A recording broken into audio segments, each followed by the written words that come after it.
निकाय चुनाव में ईबीसी आरक्षण का रास्ता साफ हो गया है, लेकिन चुनाव में देरी हो सकती है। चीफ जस्टिस संजय करोल की खंडपीठ ने राज्य सरकार और अन्य की पुनर्विचार याचिकाओं की सुनवाई की और राज्य सरकार ने कोर्ट को बताया कि अति पिछड़े वर्ग के राजनीतिक पिछड़ेपन के लिए एक विशेष कमीशन का गठन किया गया है और यह कमीशन राज्य में अति पिछड़े वर्ग में राजनीतिक पिछड़ेपन पर अध्ययन कर राज्य सरकार को रिपोर्ट सौंपेगी। इसके बाद राज्य सरकार की रिपोर्ट के आधार पर राज्य निर्वाचन आयोग राज्य में नगर निकायों का चुनाव कराएगा। तो वहीं इस फैसले पर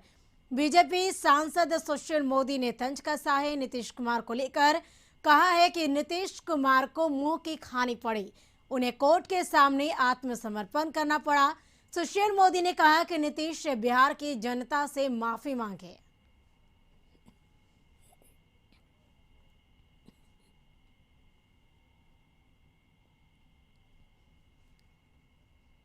और अधिक जानकारी के लिए पटना से संवाददाता गौतम हमारे साथ जुड़ चुके। गौतम, निकाय चुनाव में ईबीसी आरक्षण का रास्ता तो साफ हो गया है, लेकिन चुनाव में देरी हो सकती है। तो दूसरी तरफ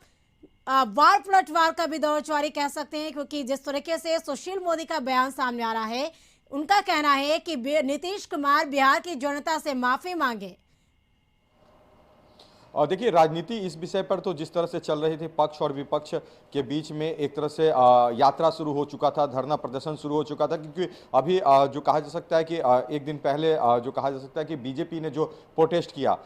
पटना में, बीजेपी के तमाम बड़े चेहरे जो हैं वो दिखे थे और इसका विरोध किया था कि जिस तरह से राज्य सरकार ने इस विषय पर फैसले लेने में देरी की, जिस तरह से इस फैसले को लागू करने में देरी की, इससे अति पिछड़ों की हकमारी हुई है। वहीं जदयू की अगर बात करें तो जदयू की तरफ से भी जो है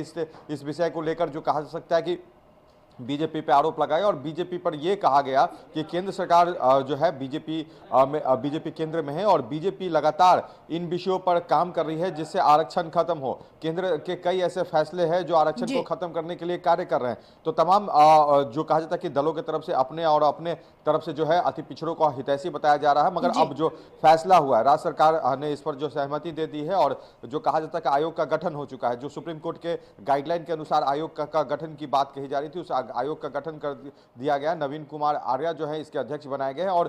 जो कहा जा सकता है 10 से 15 दिन के अंदर जो है ये रिपोर्ट राज्य सरकार को सौंपा जाएगा। फिर राज्य सरकार चुनाव आयोग को ये रिपोर्ट सौंपेगी और चुनाव आयोग जो है राज्य निर्वाचन आयोग जो है इस पर फैसला लेगा और निर्वाचन जो है